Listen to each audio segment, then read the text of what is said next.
दोस्तों एक बार ऐसा हुआ कि फेमस इन्वेंटर, आपने नाम सुना होगा, थॉमस अल्वा एडिशन, जिसने लाइट बल्ब बनाया, उसके नाम पे 1037 पेटेंट दर्ज है अमेरिका में।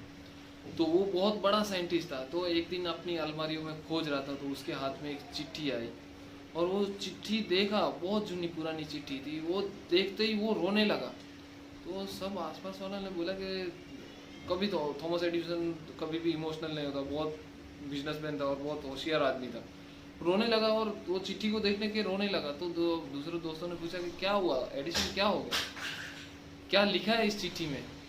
तो एडिसन ने बोला कि इस चिट्ठी, ये वो चिट्ठी है जो मेरी स्कूल से आई थी और इसमें लिखा है कि जब उन्होंने स्कूल से मेरे को निकाल दिया और मेरी माँ के पास आए, और वो प्रिंसिपल की चिट्ठी थी और वो चिट्ठी दी मेरी माँ को, और उस चिट्ठी में लिखा है कि आपका लड़का नालायक है और कुछ भी नहीं कर सकता है, इसके लिए हम आपके बच्चे को स्कूल से निकाल रहे हैं।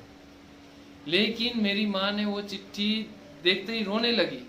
तो मैंने अपनी माँ से पूछा कि माँ क्या बात है, ये क्यों मेरे को वापस छोड़ के आए और चिट्ठी में क्या लिखा है। तो मेरी माँ ने कहा था कि बेटा, ये स्कूल वाले तेरे को स्कूल से निकाल दिया है और उन्होंने लिखा है कि आपका बेटा इतना होशियार है कि हमारी स्कूल में उतनी काबिलियत ही नहीं है कि आपके बेटे को पढ़ा सके, इसके लिए बेटा आज से तुझे मैं पढ़ाऊंगी। तो वो मेरी माँ के वो शब्द थे कि जिन्होंने बोला था कि बेटा तुझ में इतनी होशियारी है और तू इतना लायक है कि वो स्कूल वाले तुझे नहीं पढ़ा सकते। तो वो चीज़ मेरे दिल में घर कर गई और मैं इतना बड़ा इन्वेंटर हो गया। और आज मैं ये चिट्ठी देखता हूँ तो उसमें लिखा हुआ था कि आपका बेटा नालायक है और कुछ भी नहीं कर सकता। तो मेरी माँ के वो शब्दों ने मुझे आज वैज्ञानिक जो इतना बड़ा इन्वेंटर बना दिया है। तो दोस्तों, बचपन में की गई कंडीशंस, बचपन में जो हमारी कंडीशनिंग की जाती है, वो हमको बहुत आगे तक ले जाती है। दुनिया तो हमको हमेशा बोलते है ये तो नाकारा है, ये तो कुछ नहीं कर पाएगा, लेकिन हम, हमारा दिल को जानना चाहिए कि हम क्या कर सकते हैं। काबिलियत और नाकाबिलियत ऐसी कोई चीज़ ही नहीं होती है। वो अगर हम मानते हैं हम काबिल हैं तो हम काबिल हैं, और अगर हम मानते हैं कि हम नाकाबिल हैं तो हम नाकाबिल हैं। सब अपने दिल में ही है।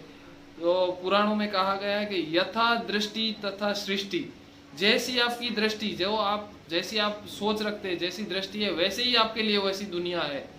अगर कोई बोलता है कि यार दुनिया में तो बहुत झगड़े चल रहे, फसाद चल रहे, तो उसके लिए झगड़े फसाद ही है।